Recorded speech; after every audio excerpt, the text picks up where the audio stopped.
Hello crochet friends. Today I'm on here to introduce my new blanket pattern. It's been such a joy to crochet this one and design it that I thought I would even do something very rare for me and show my face here on my YouTube channel. Normally the only part of me that you see are my hands when I'm doing my tutorials, but you've got me today. Just to introduce myself first of all, my name is Marion and I'm the person behind the crochet name Wool Thread Paint, which you may have come across if you follow crochet people on social media and Instagram and Facebook. I'm all over the place on both of those channels. Anyway, we're going to talk about the new one, the seed packet blanket. And there is a little backstory to that, which goes back about 6 years, I think. 6 years ago, my son and daughter-in-law, who, by the way, have just had twin baby girls, congratulations to them. My son and daughter-in-law had just bought a house in a conservation area, a very pretty conservation area of Edinburgh called Shandon. Of course, I wasn't long into crocheting by that time. I think I'd only been crocheting for possibly a year, 2 years, and I decided that the best thing to do for them when they moved into their new house was to make them a blanket as a housewarming gift. So I did, and of course the blanket became known as the Shandon blanket.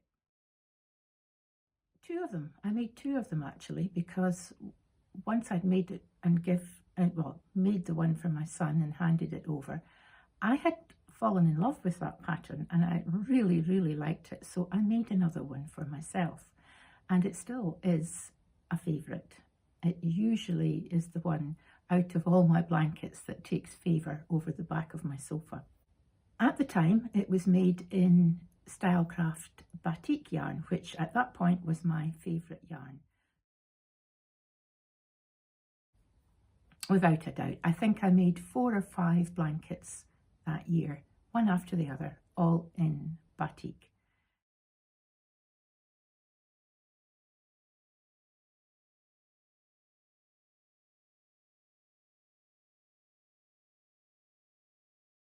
Yeah, so it got to the point I kept updating that old pattern with trying to replace batik colours that had been taken out with other batik colours, but it got to a point where I couldn't really do it anymore. The more and more of the crucial colours were being discontinued. So last October I think, I decided to remake the Shandon blanket, but this time using a few batik colours that were left and the more solid Stylecraft Special colours.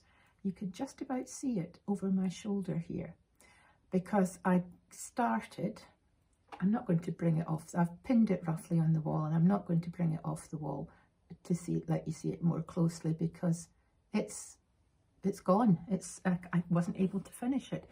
I got to that point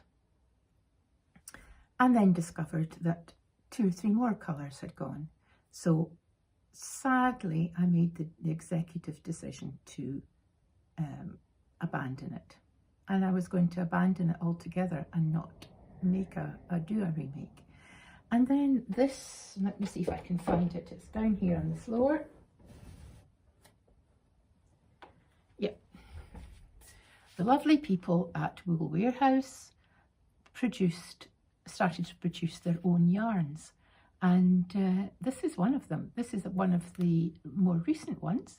It's called Pebble Haze and it's a DK light worsted weight. It's a little bit different. It's not the same as the batik, although it has this same kind of washed watercolour look to it, but it's more of a cotton acrylic makeup rather than the wool acrylic. It was just a total remake of the Shandon blanket, exactly as it was. Maybe a few changes, but pretty much as it was. So I started, and here we go. This is me finally introducing the seed packet blanket, and here we have it. And I started with obviously the center.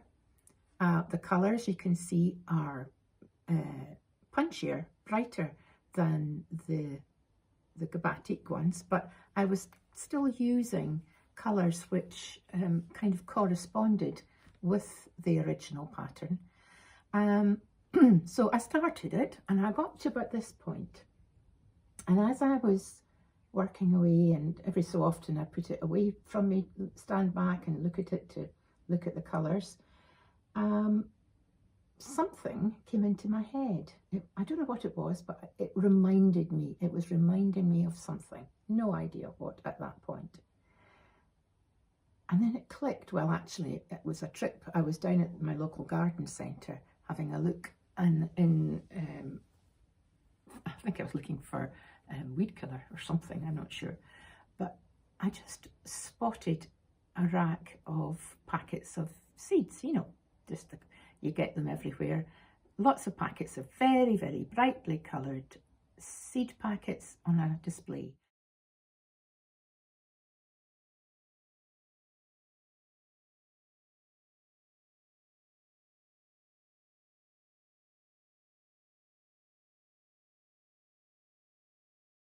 And that was what had been in my head, actually, as I was making that centre part.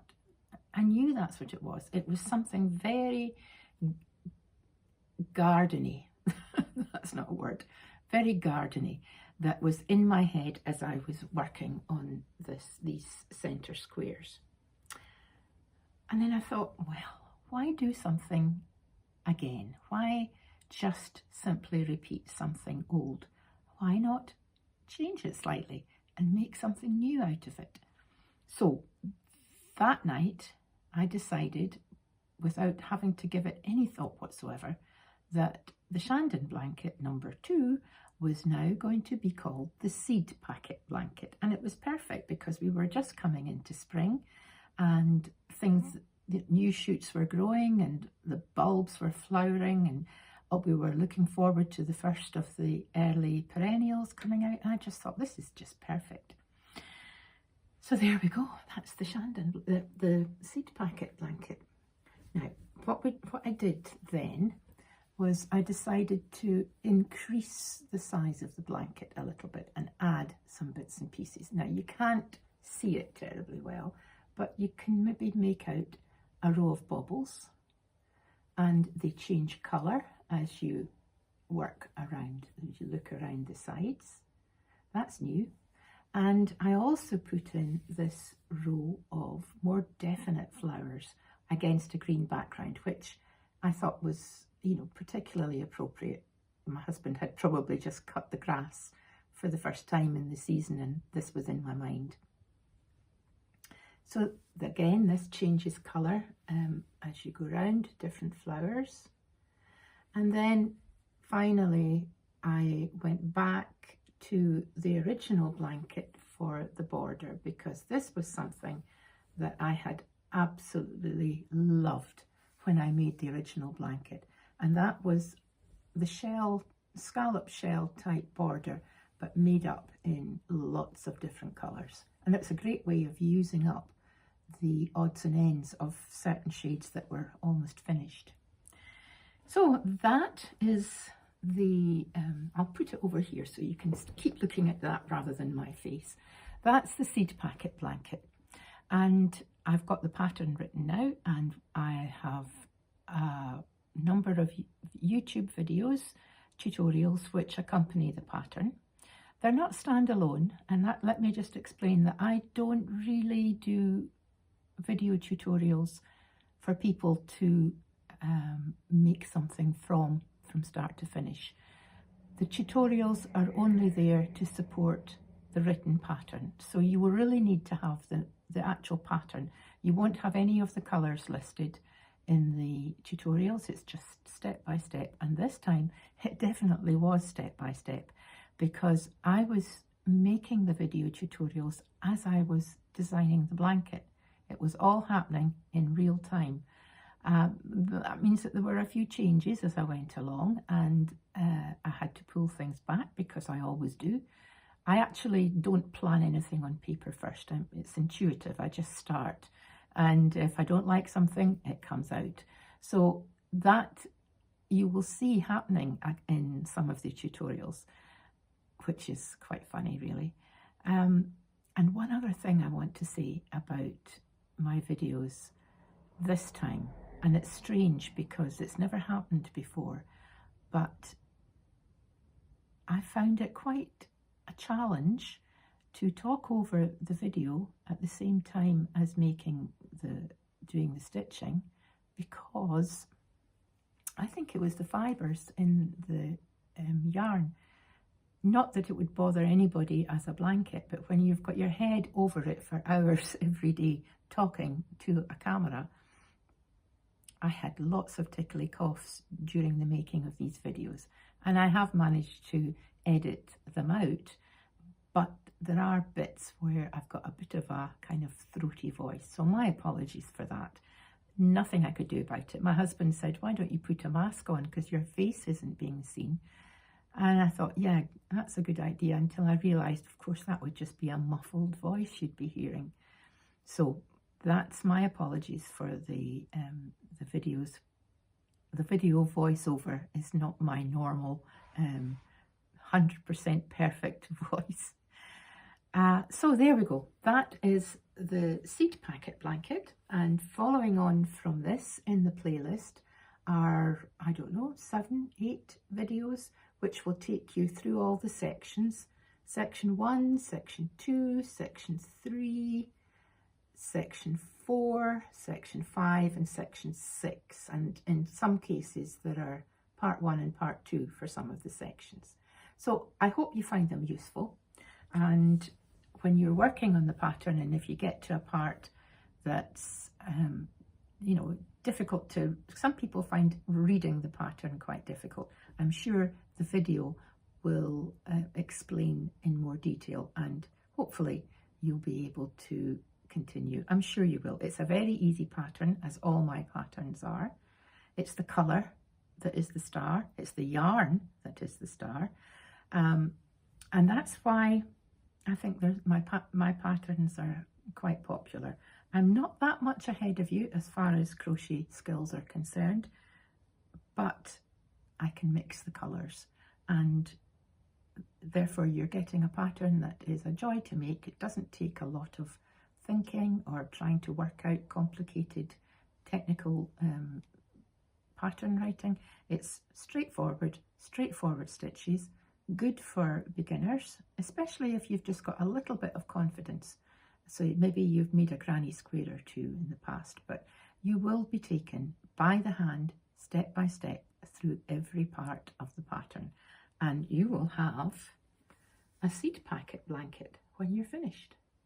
So enjoy, and I'll see you again. Maybe now that I've started, I might come back and show my face again on this channel.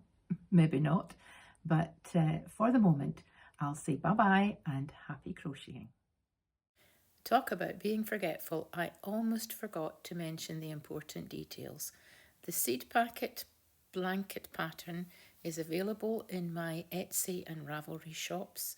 The yarn pack with all the Pebble Haze yarn needed for the blanket is in the Wool Warehouse store on their website. They also have the patterns for sale there too. And all the links are below in the description box.